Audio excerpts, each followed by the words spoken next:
Yvonne. Now, since it was opened in March 1951, the Kenya National Theatre has been the largest theatre space in the country, and of course supporting all forms of creative ideas.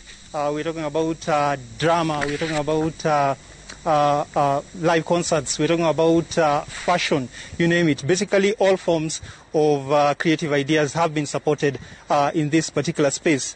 But since the coronavirus pandemic struck in March early this year, the government, of course, had to shut this particular platform in order to stop the spread of the coronavirus. Behind me, you can see there are two doors, and these two doors actually represent the entrance to the theatre. And on a normal day before the pandemic, these doors would actually be wide open.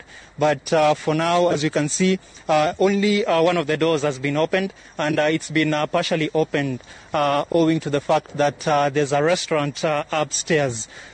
Just to give us a clear picture of what has been happening in this particular place ever since the pandemic struck, we'll be joined by John Simiu. John Simiu has actually been working here at the Kenya National Theatre for the last 3 years as an assistant administrator. Now, John, can you just paint for us a picture of how things used to be before the pandemic and now that we have the pandemic? What's been happening generally?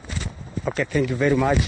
Before the pandemic, we have been having shows from basically Monday and Tuesday. Those were rehearsal days and setup days for the events.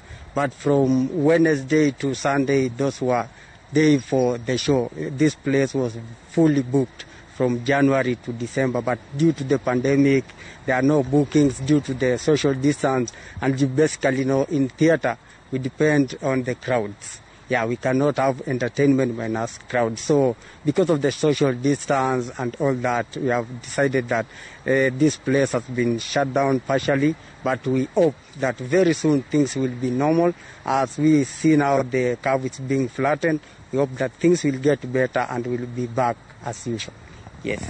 So in a nutshell, maybe before the pandemic, how many people could actually come here? I'm talking about those who are coming to view the concerts, the shows, and also the artists. Maybe roughly, what was the rough figure of the people who would actually throng here on a normal day? Okay, now on a normal day, the capacity of theatre is 345. So it depends with the show how long it will take. For you can see there are other shows, or there are maybe 2 or 3 shows. So that is approximately over 700 people per day. Now, if you add the catering team, the security, the ushers, it may end up to 1,000 or more. Yes. What would you say now are the activities going on here? Because clearly doesn't look like there's a lot happening here. For now, we are just waiting to see what will happen next, because you can see there are no auditions, there are no shows, nothing is happening.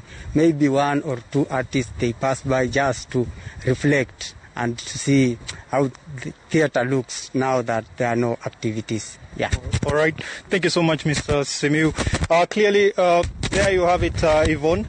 Mr. Simiu just giving us his view on what has been happening here. Him, together with all other stakeholders in the creative industry, are hoping for better days ahead.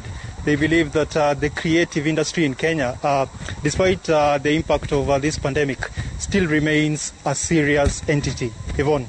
Indeed. Thanks for that. And thanks, Dennis.